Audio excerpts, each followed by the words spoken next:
Why did you join a cult? It all started when I turned down an internship at my uncle's company. You need to stop being so picky about opportunities, my mom said while I was trying to finish homework. I explained that the internship was unpaid and her brother's company was under investigation for fraud. You're always finding excuses instead of seeing possibilities, she said. She kept listing every opportunity I'd turned down in the past year, including the pyramid scheme my neighbor tried to recruit me for and that creepy photographer at the mall who wanted to make me a model. Your generation thinks everything should be perfect right away, she said. What if you tried just saying yes to everything? For the next week, she followed me around reading quotes about seizing opportunities and called my guidance counselor to complain that I was too selective. Fine. From now on, I'll say yes to every single opportunity that comes my way, I finally said, after she woke me up at 6 in the morning to discuss my lack of ambition. She actually hugged me and said this was the first mature decision I'd made in years. Monday started with a guy at the mall approaching me about joining his financial freedom program for $500 up front. Yes, I'm very interested, I said, while giving him Mom's credit card, enjoying how her face went pale when she saw the charge. By Tuesday morning, he'd used that information to sign her up for 17 different recurring charges, and her book club friends found out when he started calling them using her contact list I'd provided. She had to explain why a 20-year-old was pitching them colon cleanses using her as a reference, and I watched her humiliation with cold satisfaction. Wednesday, our neighbor asked if I wanted to help with his illegal exotic animal rescue. Absolutely, I said, volunteering her as an emergency foster home just to see her come home to pythons in her bathtub and a capuchin monkey destroying her grandmother's china. Thursday's opportunity was my friend's brother wanting to throw a music festival in our backyard, and by Friday, she had 400 calls about Karen's Kool-Aid acid test, plus a visit from the police. Each disaster made me feel powerful for once, watching her deal with the consequences of her own advice. Saturday morning, she was begging me to stop when the substitute teacher arrived to discuss her brother Phoenix's transformational leadership program in Oregon. I agreed to visit immediately, and she spent the 2-hour drive crying while I felt nothing but grim satisfaction. Phoenix met us at the gate wearing all white, but something shifted when he looked at me, really looked at me, and said I had exceptional energy he'd rarely seen in someone so young. Your son has been dimming his light to make others comfortable, Phoenix told my mom while maintaining eye contact with me, and suddenly my throat felt tight because no one had ever suggested I was anything but a disappointment. He showed us photos of people working in gardens and explained how they'd found purpose through surrendering their need for external validation. Jackson has spent his whole life trying to meet impossible standards set by people who don't understand his true nature, he said, and my mom protested, but I was frozen because how did he know that exact feeling? When he explained the 6-month isolation period, I started to tell my mom this was what she'd asked for, but Phoenix put his hand on my shoulder and said something that made me forget my spite entirely. You don't have to perform for anyone here, Jackson, because we already see your worth without you having to prove anything. My eyes burned because I couldn't remember anyone ever saying I was enough just as I was, and suddenly, the compound didn't seem like revenge, but like escape from the constant weight of never measuring up. My mom was grabbing my arm and crying about cults and brainwashing, but Phoenix kept talking about how some people were meant for extraordinary paths that their families couldn't understand. Your mother loves you, but she's been trying to force you into a shape that was never yours, he said gently, and I felt something crack open in my chest because it was the first time anyone had acknowledged both things could be true. He pulled out paperwork and explained how members found peace by releasing their toxic need for approval, and I realized I wasn't pretending anymore because I wanted what he was describing more than I'd ever wanted anything. This isn't real, my mom sobbed, but Phoenix smiled at me with an understanding that made my chest ache with wanting to be seen, and suddenly I understood why people joined cults, because this feeling of being chosen and valuable was intoxicating after 18 years of being wrong. Jackson understands that comfort is the enemy of growth, he said, and I realized he was the first person who'd ever suggested I was understanding anything at all. I looked at my mom and said, "You told me to say yes to everything, and this is the first thing that's ever felt like a real yes." Her face crumpled as she saw I meant it, that her constant criticism had left me desperate enough to believe the first stranger who said I was special, and Phoenix was already guiding me toward the compound gate. His hand stayed on my shoulder as we walked through the tall wooden gates, and suddenly I was inside, actually inside, with about 20 people in white clothes turning to look at us with these huge smiles that made my stomach flip between excited and scared. Phoenix raised his voice to tell everyone I'd chosen to join their family of seekers, and they all started clapping and coming forward to hug me, while Mom stood frozen outside the gates behind us, her mouth opening and closing like she couldn't find words. The warmth of all these strangers touching me and saying welcome felt so different from the cold distance I was used to at home, and for a second, I actually forgot this whole thing started as revenge against her. Phoenix led me deeper into the compound, past gardens where people were working with dirt under their fingernails, and past a big white building that looked like it used to be a barn, then up some stairs to a small room with just a twin bed, a wooden dresser, and one window looking out at trees. He explained that keeping things simple helped us focus on what really mattered, which was inner growth instead of material distractions. And even though the room was basically empty, except for that bed and dresser, when he said I was exceptional for recognizing truth so quickly, I felt that same warm glow spreading through my chest. Mom had followed us into the building and was trying to push past Phoenix to get to me, but he turned and gently blocked her path, explaining in this calm voice that family visits during the initial adjustment period would only disrupt the important work I needed to do. She started begging me to reconsider, grabbing at my arm and crying about how this wasn't what she meant. But I looked her straight in the eye and told her this was exactly what saying yes to everything looked like, using her own advice as a weapon while Phoenix nodded like I was the smartest person he'd ever met. He pulled out this thick packet of papers from a folder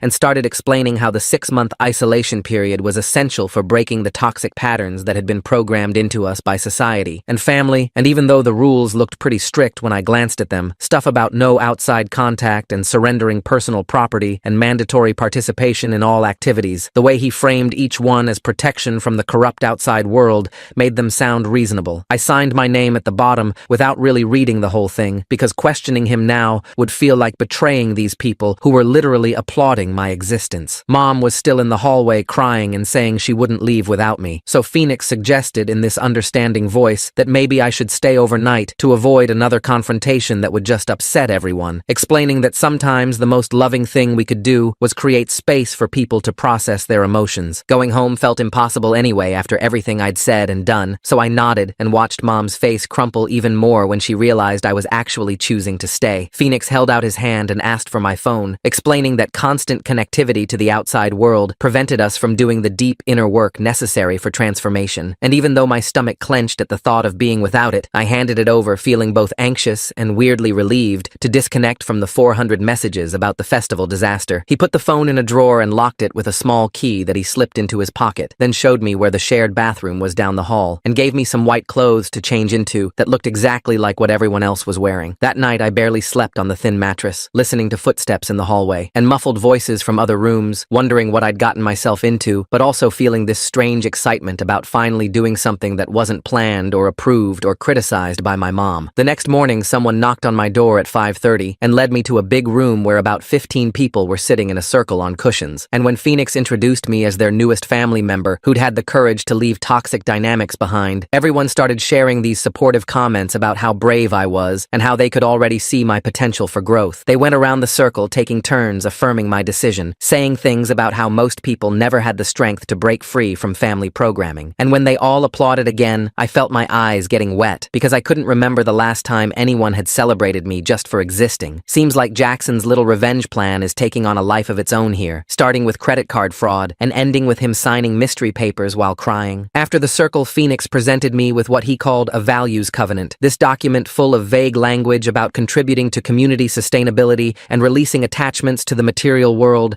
and committing to radical honesty within the sacred container of our family. I signed it immediately because questioning anything would feel like betraying the first people who'd ever made me feel special, even though some part of me noticed the language was confusing enough that it could mean almost anything. Phoenix announced my commitment to the group, and they all stood up to hug me again, their bodies warm and their smiles so genuine that I pushed down the tiny voice wondering what exactly I'd just agreed to. That evening after dinner, which was just rice and vegetables that we ate in silence, Phoenix pulled me aside for what he called a one-on-one breakthrough session in his office, which had much nicer furniture than the rest of the compound and certificates on the walls from programs I'd never heard of. He sat across from me and started repeating back the exact words I'd used earlier about feeling unseen and misunderstood, saying he recognized my light immediately because he'd once felt that same dimming when people tried to force him into boxes that weren't meant for him. The way he looked at me while talking, really looked at me like he could see straight through to my soul, made me trust him completely, even though we'd known each other less than 2 days. On the third day, I woke up to voices in the parking lot and looked out my window to see 2 staff members talking to my mom next to her car, their body language polite but firm as they gestured toward the road. They were explaining something about respecting my journey toward independence and how her presence was preventing me from fully committing to my growth. And even though I couldn't hear all the words, I could see her shoulders shaking as she cried. She kept pointing at the building and shaking her head, but eventually she got in her car and started driving slowly toward the gate, looking back every few seconds like maybe I'd come running out. I watched her car get smaller and smaller until it disappeared completely down the dirt road, and the guilty relief I felt at not having to see her crumpled face anymore, mixed with this sudden panic about being truly alone for the first time in my life. The next morning, someone knocked on my door at 4:30 and handed me work clothes that smelled like dirt and sweat from whoever wore them before. I followed the others to the garden where we pulled weeds in the dark until the sun came up, my back aching after just an hour while everyone else worked silently around me. At noon, we moved to the kitchen where I peeled potatoes until my fingers went numb, then scrubbed pots with water so hot it turned my hands red and raw. Evening meant cleaning bathrooms and hauling trash to the dumpster behind the main building. 14 hours of work that left me too tired to even think about home. The routine continued every day that week with garden duty at dawn, kitchen prep at noon, and maintenance tasks until 9 at night when we finally got to collapse into our beds. My hands blistered from the shovel handle and my legs shook from exhaustion, but everyone kept saying how well I was adjusting to the sacred rhythm of service. Phoenix would walk through sometimes and nod at me with this proud smile that made the pain worth it because finally someone thought I was doing something right. On Saturday, the substitute teacher who'd brought us here showed up during lunch and pulled me aside to say Phoenix rarely accepted new members so quickly. She told me he'd been talking about my exceptional energy all week and how I was already integrating better than people who'd been there months. The praise made me glow even though I could barely stay awake and my whole body hurt from the constant work. That night, while scrubbing dishes alone in the kitchen, I started composing letters to Mom in my head, explaining how her years of criticism had made me desperate for anyone's approval. The words felt true, but also cruel, so I never wrote them down, just kept replaying them while my hands moved automatically through the soapy water. I'd tell her about the time she made me rewrite my college essay 17 times because it was never good enough, or how she told my girlfriend I wasn't ambitious enough for her daughter. Part of me wanted her to know exactly how much damage she'd done, but another part just felt tired and sad about everything. During the second week, Phoenix called me into his office and mentioned that deeper transformation required a donation to maintain our sacred space. He said $5,000 would unlock advanced workshops that could accelerate my growth beyond what most members achieved in years. The amount made my stomach drop, but I remembered Mom's emergency credit card in my wallet and told myself that doubting was just my ego resisting change. I handed over the card, and Phoenix smiled like I'd passed some important test, saying my commitment to growth was remarkable for someone so young. That same week, they changed our sleep schedule to 5 hours a night with Phoenix, explaining that exhaustion helped break down the ego's defenses. We'd go to bed at 11 and wake up at 4, stumbling through our work assignments, dizzy and confused, while everyone praised our dedication to the process. I started seeing things in my peripheral vision and forgetting what task I was doing halfway through, but Phoenix said this was normal during rapid transformation. By week 3, they gathered us for something called a confession circle, where we had to share our deepest resentments about our families. When my turn came, I spent 20 minutes listing every criticism Mom had ever made, from telling me I walked wrong to saying my laugh was annoying. The group nodded and validated my pain, while Phoenix watched with this knowing expression like he'd expected exactly this. I felt completely exposed, but also understood for the first time, like these strangers saw the real damage behind my fake revenge story. The next day, I watched a woman get torn apart in front of everyone for calling her sister without permission. Phoenix accused her of choosing comfort over growth and made her stand in the center while everyone told her how disappointed they were in her weakness. She sobbed and apologized over and over while my stomach twisted because I knew that could be me if I made one wrong move. Later, Phoenix pulled me aside and said my revenge schemes against Mom weren't petty cruelty, but brave acts of self-liberation. He explained that most people never had the courage to make their families face consequences for their toxic behavior, but I'd shown exceptional strength. The way he reframed everything made me feel proud instead of guilty, like maybe I'd been right all along to fight back. They assigned me a growth partner named Yasmin Coates, who was supposed to help me process my transformation, but I noticed she took notes after every conversation. She seemed nice enough, but there was something careful about how she asked questions, always writing in this little notebook she kept in her pocket. I started watching what I said around her, giving the answers I thought Phoenix would want to hear instead of what I actually felt. During week 5, Phoenix asked me to record my transformation testimony on video for future recruits who might relate to my story. He set up a camera in his office and had me talk for over an hour about Mom's failures as a parent and how the compound had saved me from her toxicity. I heard myself saying things I wasn't sure I believed anymore, but the camera was rolling and Phoenix kept nodding encouragingly, so I kept going. When I finished, he said my story of escaping maternal oppression would inspire countless others to break free from their own toxic families. The woman at the front desk caught me on my way to morning circle and mentioned Mom had been calling non-stop for the past 3 days. She said Phoenix instructed them to screen all outside contact as potentially triggering during this delicate phase of transformation. Part of me wanted to grab the phone and hear what Mom was saying, but Phoenix appeared behind me and explained that curiosity about our toxic past only blocks future growth. He guided me away from the desk while the woman deleted the voicemail notifications without playing them. After 6 weeks of perfect attendance and participation, Phoenix called me into his office to discuss my exceptional progress. He handed me an extra cup of coffee and said I'd earned a second helping at dinner tonight as reward for my dedication. The coffee tasted incredible after weeks of herbal tea, and the promise of more food made my stomach growl with anticipation. These tiny privileges felt massive after the strict rationing we'd all been following for cellular purification. That evening,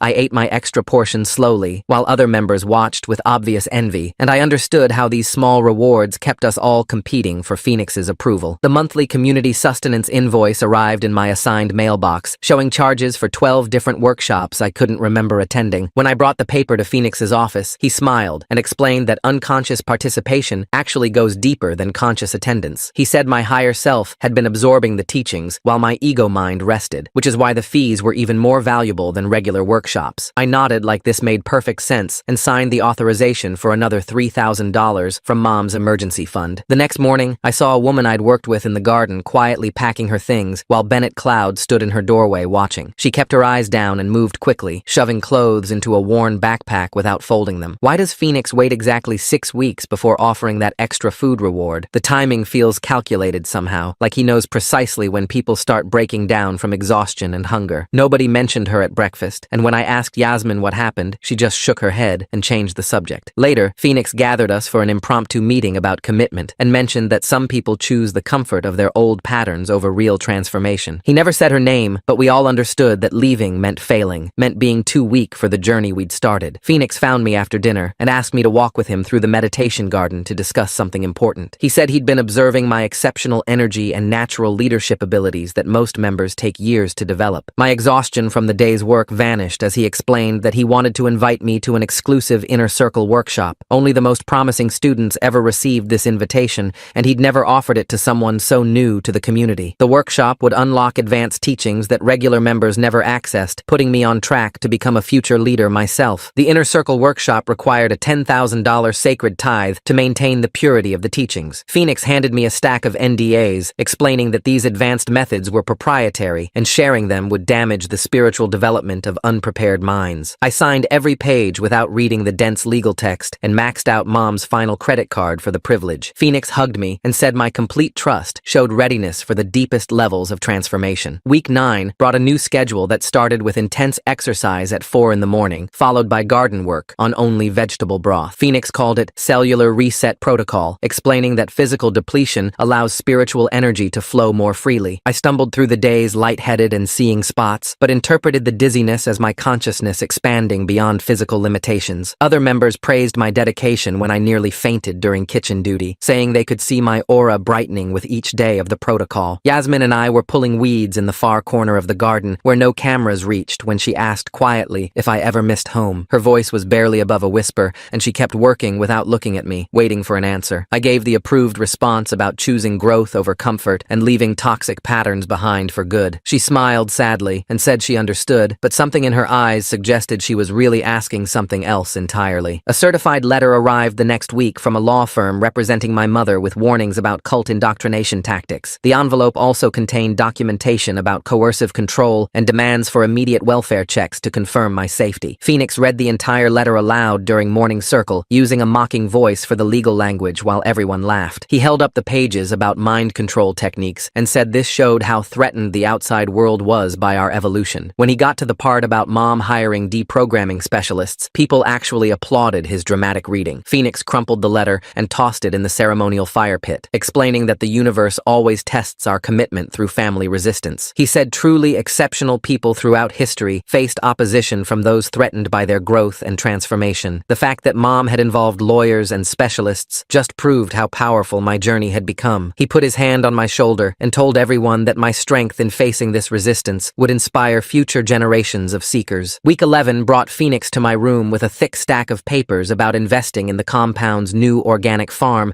that would supposedly triple everyone's money within 6 months. He sat on my bed explaining how this opportunity was only for the most trusted members while I filled out the credit application, and when he asked for Mom's social security number for the background check, I recited it from memory without hesitation. The next morning, I was carrying breakfast trays to the administrative office when I saw Phoenix's desk covered with receipts and bank statements, and one ledger showed my $10,000 donation listed as vehicle maintenance next to a Mercedes dealership invoice. My stomach twisted disgusted seeing designer clothing receipts labeled as spiritual materials and restaurant charges coded as community nutrition, but I pushed down the anger by reminding myself that leaders needed resources to guide others effectively. During afternoon meditation, Phoenix moved behind me and placed both hands on my shoulders, leaning close enough that I could smell his expensive cologne as he whispered that I was his most promising student in years. The pride and discomfort tangled together in my chest as his fingers pressed into my shoulders, and I couldn't tell if the special attention made me feel chosen or trapped. 3 days later, the substitute teacher who'd first brought me here appeared at dinner, explaining she'd come to check on my progress and warn about outside interference. She pulled me aside after the meal and mentioned Mom had been calling former members and spreading lies about the program, which could be considered harassment with serious legal consequences. Your mother is trying to sabotage your growth, she said, while showing me screenshots of Mom's Facebook posts asking for help, and I felt embarrassed that she was making our private situation so public. The next morning, during our 5 a.m. exercise routine, a woman named Claire suddenly dropped to the ground, clutching her chest and gasping for air. Phoenix barely glanced at her before announcing she was having a dramatic reaction to releasing old trauma, and we all kept doing jumping jacks while 2 members carried her to the meditation room. Nobody mentioned Claire at lunch or dinner, and when I asked Yasmin about her during dish duty, she just shrugged and said, "People process healing differently." That weekend, Phoenix assigned me to orientation duty with a nervous 19-year-old girl whose parents had driven her up from California. I sat with her in the welcome center, repeating Phoenix's exact words about toxic families and finding your true purpose, feeling hollow as she nodded eagerly and signed the same papers I'd signed. "This place saved my life," I heard myself saying, even though the words tasted wrong, and she smiled with the same desperate hope I'd felt 11 weeks ago. Monday morning brought whispers through the compound that Mom had hired some professional named Jolene Corbett, who specialized in getting people out of places like this. Phoenix called an emergency meeting in the main hall, where he paced back and forth explaining how these so-called exit counselors were actually predators who destroyed sacred communities for profit. "They use manipulation tactics to confuse your clarity," he said, while everyone murmured agreement, and I wondered if that was different from what we did here. He showed us articles about deprogrammers kidnapping people and forcing them to renounce their beliefs, making it sound like Jolene was more dangerous than anything we'd experienced at the compound. The loyalty ritual came 2 nights later, with all 40 members gathered in a circle holding candles, while Phoenix stood in the center with a microphone. When my turn came, he asked me to publicly declare my commitment by renouncing my birth family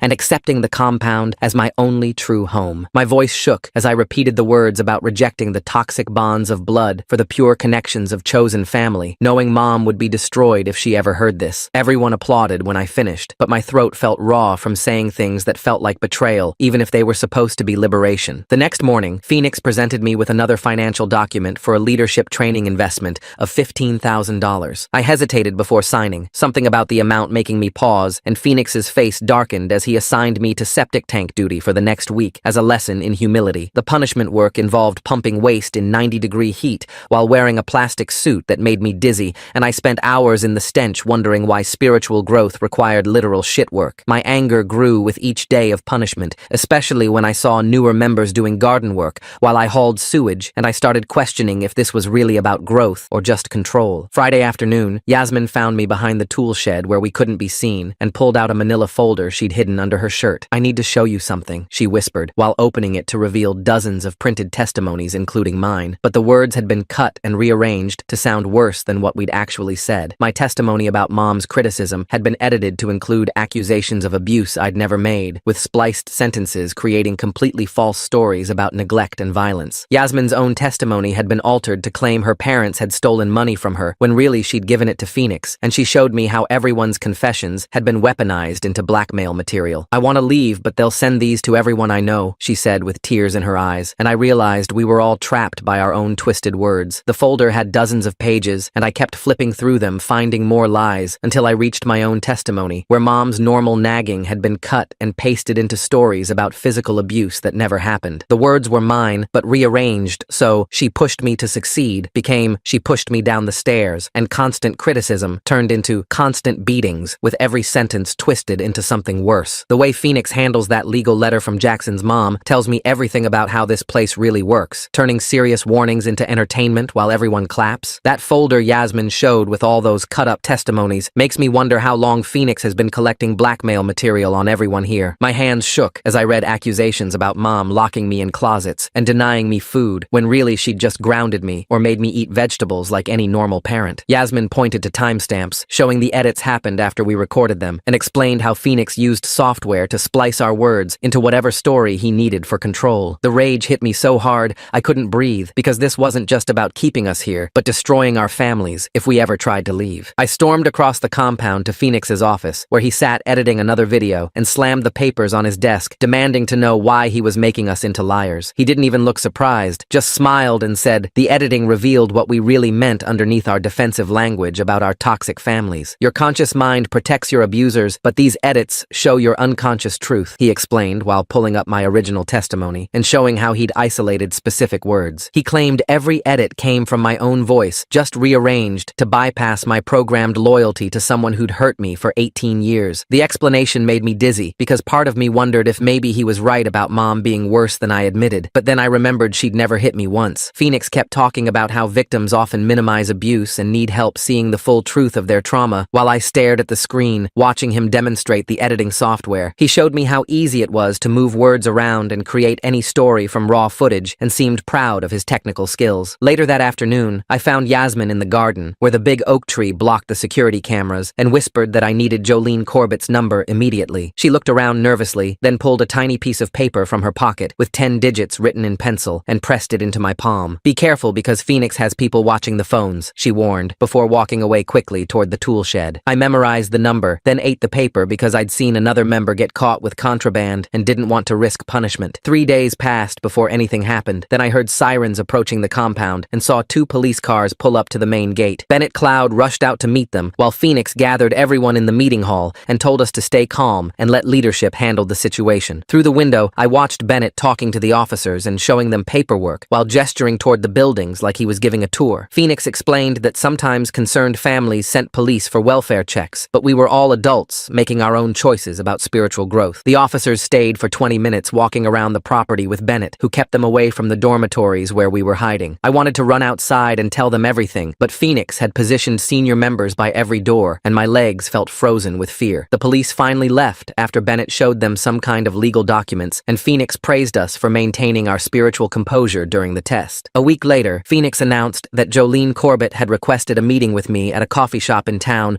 with lawyers present to ensure everyone's safety. He acted like this was great news and said it showed how reasonable and transparent our community was compared to other groups. The meeting would happen in 3 days with Bennett as my support person and specific rules about what topics could be discussed. Phoenix gave me a script to memorize about how happy I was and how my family just didn't understand my spiritual journey. The night before the meeting, Phoenix called me to his office and said there'd been a change of plans because off-site meetings could be traumatic. Instead, he offered me something better, which was a permanent staff position helping run the compound's educational programs for new members. The promotion meant signing a 5-year commitment contract and legally changing my name to show my complete transformation and dedication. He explained this was the highest honor for someone so young and proved I was ready to help others find the same peace I'd discovered here. The contract included cutting all ties with my birth family permanently and transferring any inheritance rights to the compound for distribution to worthy causes. When I hesitated, he reminded me that Jolene was a professional manipulator hired by my mother to destroy everything I'd built here. The next morning, I went to the administration building to sign some routine paperwork, but found a credit report Phoenix had left on his desk with my name on it. 3 credit cards I'd never applied for showed balances of $14,000, $12,000, and $14,000, all maxed out with cash advances. The purchases were all from the last 2 months, including Phoenix's car payment, designer clothes, and restaurant bills at places I'd never been. My whole body went cold, realizing I'd be paying this off for decades, and Phoenix had destroyed my credit before I'd even started adult life. That afternoon, during kitchen duty, Yasmin slipped behind me while I was washing dishes and pressed something into my apron pocket. It was a cheap flip phone with a single number already programmed, and she whispered that 5 other members wanted out but needed someone brave enough to make the first call. She said they'd all contributed money to buy the phone and hidden it for weeks, waiting for the right person to use it. At 2 in the morning, I locked myself in the bathroom stall furthest from any cameras and dialed the number with shaking fingers. Jolene answered immediately like she'd been waiting, and I whispered my location and that Phoenix had been making threats about the edited videos. She explained she could have legal support and extraction ready within hours, but I needed to clearly state that I wanted to leave the compound voluntarily. I said yes, I wanted to leave, and she told me to destroy the phone and act normal until she could coordinate with law enforcement for a safe extraction. The next morning, Phoenix appeared at my door with Bennett and a laptop showing security footage of me in the bathroom stall, clearly making a phone call. He also had the edited clips of my testimony playing on repeat, showing all the horrible things about Mom that I'd never actually said. Your mother's employer would be very interested in knowing what kind of person raised you, he said, while Bennett stood blocking the doorway with his arms crossed. I stared at the laptop screen showing my edited testimony, while Phoenix explained how disappointed he was in my betrayal. He said Jolene was a professional manipulator who'd convinced me to throw away my transformation for Mom's toxic comfort. Bennett shifted his weight in the doorway as Phoenix played another clip where my spliced words made Mom sound like she'd abused me for years. The next morning, Jolene somehow arranged a meeting at a coffee shop downtown, despite Phoenix's objections, and Bennett drove me there in silence while I watched the familiar streets pass by. The coffee shop was crowded with normal people living normal lives, and I spotted Mom at a corner table with Jolene and a woman in a suit who turned out to be a lawyer. Bennett sat at the next table watching everything while I slid into the booth across from Mom, my hands shaking under the table. Jolene explained calmly that Phoenix's threats to release the edited videos constituted extortion under state law, loud enough for Bennett to hear clearly. The lawyer added that using fraudulent credit applications in my name was identity theft with serious federal penalties, and I saw Bennett pull out his phone to text someone. Mom looked different somehow, calmer maybe, and when she spoke, she didn't beg or cry or list all the ways I'd hurt her. She said she loved me and was sorry for years of criticism that made me feel like nothing was ever good enough. She didn't demand I forgive her or come home immediately, just said she'd be there whenever I was ready to talk. Something cracked in my chest, hearing her take responsibility without making it about her pain, and I had to look away. Phoenix called my phone 17 times during that hour, but I didn't answer, and Jolene explained I had the legal right to leave whenever I wanted. When we got back to the compound, Phoenix was waiting with a new offer, saying he'd been testing me, and I'd passed by showing such loyalty. He wanted to make me his successor, train me to run my own program, finally be the leader I was meant to be. The temptation hit hard, because after 18 years of being nobody, the chance to be important felt like everything I'd wanted. But then I remembered Yasmin's face when she showed me those edited videos, and the member who collapsed during exercise, and all the credit cards in my name. I told Phoenix no, I was leaving, and his whole manner changed as he started listing every debt I owed, every contract I'd signed, every video he had. Jolene's lawyer called him directly on speaker and calmly explained the criminal penalties for fraud, extortion, and identity theft if he pursued any of those threats. She mentioned that 5 other members had already contacted her about similar financial crimes, and the state attorney was very interested. Phoenix's face went pale, and he suddenly became very reasonable, saying of course I was free to leave if that's what I truly wanted. The next morning, 2 police officers arrived to supervise my departure, not arresting anyone, but making it clear they were documenting everything. I packed my few belongings while other members watched from doorways and windows, some looking jealous, others disappointed, a few giving small nods of encouragement. Yasmin passed me in the hallway and squeezed my hand quickly, whispering that 3 others were calling Jolene that week. Phoenix keeping that credit report right on his desk where Jackson could see it makes me wonder if he wanted it found. Nobody's that careless with evidence of identity theft, unless they're trying to send a message about their power over someone. Phoenix stood at the gate in his white clothes trying to look spiritual and unbothered, but I saw his jaw clenching as Mom's car pulled up. The drive home was quiet, except for Mom saying we could take things as slow as I needed, and I stared out the window feeling empty and strange. The first week back was hell with panic attacks every morning when I woke up expecting work assignments and sharing circles. Credit card companies called constantly about the $40,000 in debt Phoenix had accumulated,